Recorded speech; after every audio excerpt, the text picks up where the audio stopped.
everyone, how are you all? This is Simran Kumar. Presently I'm working in State Bank of India and I hope आप सभी बहुत अच्छे होंगे, आपकी तैयारी बहुत अच्छे से चल रही होगी। जैसा कि आपको पता है कि एसबीआई जूनियर एसोसिएट का नोटिफिकेशन आ चुका है और आपकी तैयारी बहुत अच्छे से चल रही होगी।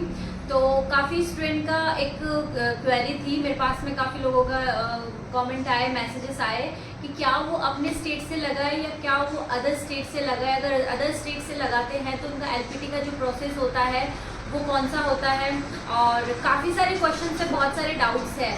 कई एस्पायरेंट्स का कहना है कि हमारे स्टेट में जो है वैकेंसीज बहुत कम है, तो क्या मैं अदर स्टेट से लगा सकता हूँ, और अगर किसी अदर स्टेट से लगाता हूँ फॉर्म तो कौन सा स्टेट जो है मेरे लिए बेस्ट रहेगा कि मैं वहाँ से कम्युनिकेट अपने स्टेट से अच्छे से कर पाऊँ, अच्छे से रह पाऊँ। तो देखो ये वेरी करते हैं पर्सन टू पर्सन कि आप किस स्टेट से लगाओ। अगर सपोज करो कि आप वो एक मणिपुर स्टेट से और आप लगा रहे हो यूपी स्टेट से, तो आपको देखना होगा कि आप क्या वहाँ पे सर्वाइव कर सकते हो कि नहीं कर सकते हो। तो सबसे पहले मैं बता दूं कि अगर आप किसी अदर स्टेट से लगाने की फॉर्म फिलिंग करने की ट्राई कर रहे हो तो पहले ये 2-3 पॉइंट्स है तो अच्छे से ध्यान में रखना और फिर सोचना कि क्या आपको किसी अदर स्टेट से लगाना चाहिए कि नहीं लगाना चाहिए। कि सपोज करो अगर आप बिगिनर्स हो और आप सोच रहे हो कि मेरे स्टेट में जो है बहुत कम वैकेंसीज है, मेरी इतनी अच्छी तैयारी भी नहीं है और मैं किसी अदर स्टेट से लगाता हूँ तो क्या वो बेस्ट रहेगा। देखो आप एक बिगिनर्स हो, आपने अभी अभी अपनी तैयारी शुरू की है और आपके स्टेट में बहुत कम वैकेंसीज है, तो ये तो श्योर है कि आपके स्टेट से आपका सिलेक्शन नहीं होना है और आप बिगिनर्स हो, अभी तैयारी भी नहीं हुई है, तो आप किसी अदर स्टेट से लगाते हो जहाँ पे वैकेंसीज बहुत ज़्यादा है और सपोज करो कट ऑफ भी बहुत कम जाती है। आपको पता होना चाहिए कि क्या आप वो स्टेट की कट ऑफ क्लियर कर पाओगे।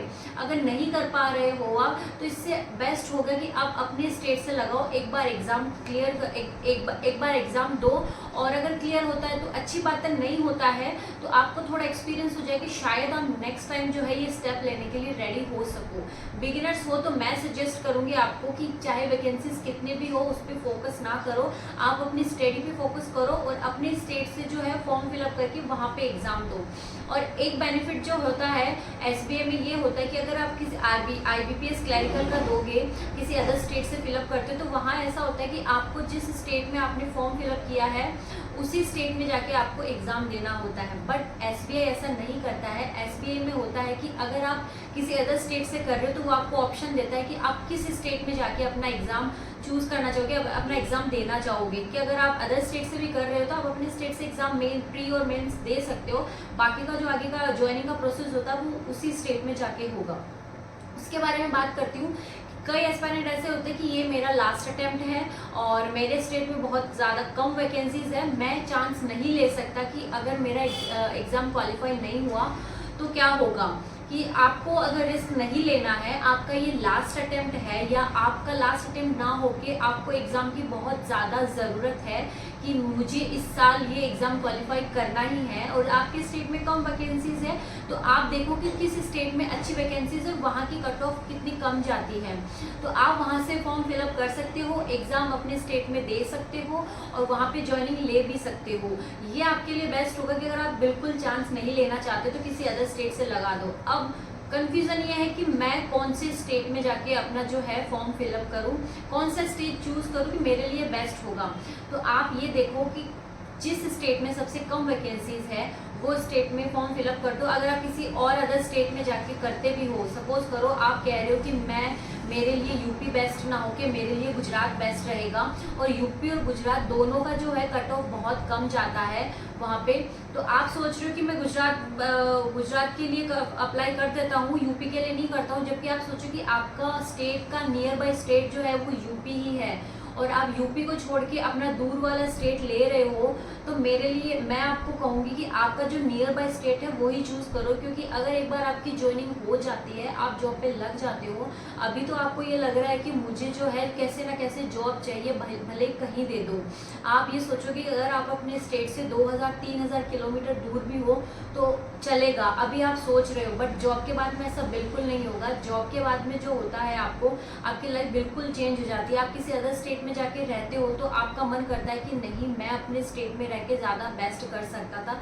कभी कभी ऐसा फील होता है, बाकी ऐसा नहीं होता है। कई लोग सर्वाइव करने वाले कर भी जाते हैं कि किसी अदर स्टेट में जा रहे हैं, वो बहुत दूर में है बट फिर भी वो अच्छे से जॉब कर पा रहे हैं।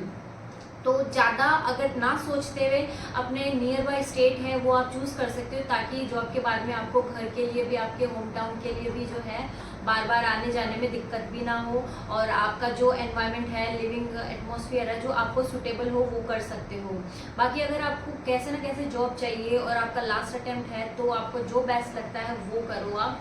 और फिर आप सोच रहे हो कि सपोज करो आप एक हिंदी वाले स्टेट से हो जहाँ पे हिंदी और इंग्लिश चलता है, और आप जिस दूसरे स्टेट से लगा रहे हो कि जहाँ की लैंग्वेज भी जो है वो हिंदी या इंग्लिश है, तो आप कंफ्यूज होंगे कि क्या मेरा एलपीटी होगा।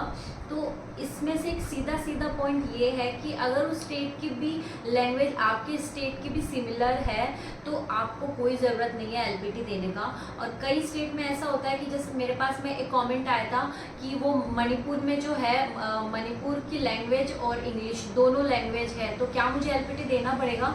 तो वहाँ पे क्या है, दो ऑप्शन है, आइदर हो रहा है कि आप तो मणिपुर वाली लैंग्वेज और या फिर जो है आपको इंग्लिश, दोनों में से एक आनी चाहिए। और आपका ग्रेजुएशन इंग्लिश में है तो आपको एलपीटी नहीं देना पड़ेगा, आपको एलपीटी नहीं देना पड़ेगा और वहाँ पे डायरेक्ट आपका ज्वाइनिंग होगा। तो ये भी हो सकता है कि जिस स्टेट की एक भी, अगर मान लो कि अगर वहाँ पे 2 है या 3 है, जो भी स्टेट जो भी लैंग्वेज है वो आपके स्टेट की लैंग्वेज से अगर मिल रही है, जिसमें आपने जो है 10th 12th पास आउट हो, तो आपको एलपीटी देने का कोई ज़रूरत नहीं है, आप डायरेक्ट जाके ज्वाइन कर सकते हो। बाकी आप जो है कौन सा स्टेट चूज करो और कैसे करो, इसमें इतना कंफ्यूजन हो रहे होते हैं, इतना कंफ्यूज होने की ज़रूरत नहीं है। और अगर आप किसी अदर स्टेट से लगाने का ट्राई भी कर रहे हो तो भी आप लगा सकते हो, आपके लिए बेनिफिट होगा। आपके लिए एसबीआई इतना अच्छा बेनिफिट देता है कि आप अपने स्टेट में रह के जो है एग्ज़ाम भी क्वालिफाई कर सकते हो। तो किसी अदर स्टेट से लगाना चाह रहे हो लगाओ, और जो है एग्ज़ाम सेंटर जो है वो अपने स्टेट में लगाओ। अब कई लोगों का जो है ये क्वेरी होती है कि हम जो है इस बार एसबीआई क्लैरिकल का फॉर्म किसी अदर स्टेट से लगाते हैं, और जब नेक्स्ट ईयर वैकेंसी आएगी तो अपने से फॉर्म फिलअप करके हम वापस अपने स्टेट में आ जाएंगे। तो ऐसा बिल्कुल नहीं होता है। मैं बता देती हूँ कि एक बार अगर आप जिस पोस्ट पे हो तो आप दोबारा उस पोस्ट का एग्ज़ाम नहीं दे सकते हो एसबीआई में। और एक चीज़ और ध्यान में रखना कि अगर आप किसी भी स्टेट से लगा रहे हो जो आपके स्टेट से जो है पास है, दूर है, वॉट एवर इट इज़, अच्छे से ध्यान रखना कि आपका ट्रांसफ़र नहीं हो सकता है। एसबीआई ने जो है अपना आईटीसी इंटर सर्कल ट्रांसफ़र जो है पॉलिसी बंद कर दिया है 2018 से 2018 में जो है अपना आईसीटी जो है बंद कर दिया है कि आप किसी अदर स्टेट से फॉर्म फिलअप करते हो तो उसी स्टेट में हमेशा के लिए उस पोस्ट पे रहते हुए आपको वहाँ पे सर्विस करनी पड़ेगी। अगर आपको अपने स्टेट में ट्रांसफ़र लेना है तो आपको प्रमोशन लेना पड़ेगा ऑफिसर लेवल पे, और उसके बाद में आपका ट्रांसफ़र हो सकता है। और सपोज़ करो कि आप अगर सोच रहे हो कि हमारा 5 साल बाद में या 4 साल बाद में हो जाता है, तो ऐसा बिल्कुल नहीं होता है। जब तक आप उस पोस्ट पे हो आपका ट्रांसफ़र कभी नहीं हो सकता है, हमेशा के लिए आपको वही रहना पड़ेगा। और ऐसा भी होता है कि अब आपको जल्दी प्रमोशन लेना है कि सपोज़ आपको 3 साल में या 4 साल में प्रमोशन लेना है, तो ये पॉसिबल हो सकता है कि आप अगर जूनियर एसोसिएट किसी अदर स्टेट से ज्वाइन करते हो, आप जेआईबी और सीआईबी क्लियर करके फिर टीओ का एक एग्ज़ाम होता है, वो अगर एग्ज़ाम क्वालिफाई करते हो उसके बाद में 3 साल के लिए, अगर 3 साल की ड्यूरेशन में आप JAIIB CAIIB TO exam qualify कर लेते हो तो आफ्टर 3 ईयर आप जो है एलिजिबल हो अपने स्टेट में ट्रांसफ़र लेने के लिए, अपने स्टेट में ट्रांसफ़र नहीं, प्रमोशन लेने के लिए, कि आप जो है एलिजिबल हो प्रमोशन लेने के लिए। जब आपका प्रमोशन हो जाता है तो आप अपने स्टेट में ट्रांसफ़र भी पॉसिबल हो सकता है। तो ध्यान रखना, ट्रांसफ़र बिल्कुल भी नहीं होगा आपका अगर जब तक आप उस क्लैरिकल कैडर पे हो, ऑफिसर बनते हो तो आपका हो सकता है। तो ये जो था, ये कुछ क्वेरीज थी, कुछ क्वेश्चंस थे आपके, और क्या क्या क्वेश्चंस है मेरे जो दिमाग में क्वेश्चंस आए, जो स्टूडेंट ने मुझसे पूछे हैं, इनका मैंने रिप्लाई किया है। जो भी आपके क्वेश्चंस हो आप एक बार कमेंट में करना, मैं आप उसका रिप्लाई करने की कोशिश करूँगी। कंफ्यूज बिल्कुल भी नहीं होता, बिल्कुल भी नहीं लेना है। आपको फोकस करना है तैयारी पे। कई बार कई स्टूडेंट जो होता है अगर पीछे रह जाते हैं एग्ज़ाम क्वालिफाई में, वो यही होता है कि वो अदर फैक्टर जो है उनके दिमाग में चल रहा होता है। बस आपको फोकस करना है कि आपको क्या एग्ज़ाम पे फोकस करना है कि आपको एग्ज़ाम कैसे बेस्ट करना है। और एक क्वेश्चन और होता है कि अगर आप किसी अदर स्टेट से फिलअप कर रहे हो, वहाँ की लैंग्वेज जो है आपके स्टेट से मेल नहीं लेती है। जैसे सपोज करो यू आर फ्रॉम यूपी और आप यूपी से गुजरात के लिए अप्लाई कर रहे हो, वहाँ गुजराती आपको नहीं आती है, तो क्या आपको एग्ज़ाम भी उसी लैंग्वेज में देना होगा? सपोज करो एग्ज़ाम भी क्या गुजराती मीडियम का होगा, तो ऐसा बिल्कुल नहीं है। एग्ज़ाम आपको हिंदी या इंग्लिश इन दोनों में से चूज़ करना पड़ेगा। एग्ज़ाम नॉर्मल जैसे होता आ रहा है बाकी अदर बैंक के एग्ज़ाम्स का एग्ज़ाम वैसे ही होगा, सब कुछ प्रोसेस वैसे ही होगा। इसमें कोई लैंग्वेज वाला नहीं है कि आपको वही लैंग्वेज चूज़ करनी पड़ेगी और ये सब। तो अच्छे से तैयारी कीजिए, अच्छे से सिलेक्शन लीजिए, जहाँ से मन कर रहा है वहाँ से फॉर्म फिलअप कीजिए और सोचिए। अगर आप बिगिनर्स हो तो आप अपने स्टेट से करोगे तो बेस्ट रहेगा। और उसके अलावा जैसा आपका मन कर रहा है वैसे पढ़ो, अच्छे से तैयारी करो, जल्दी से selection low. For your future, for your selection. तब तक के लिए बाय बाय।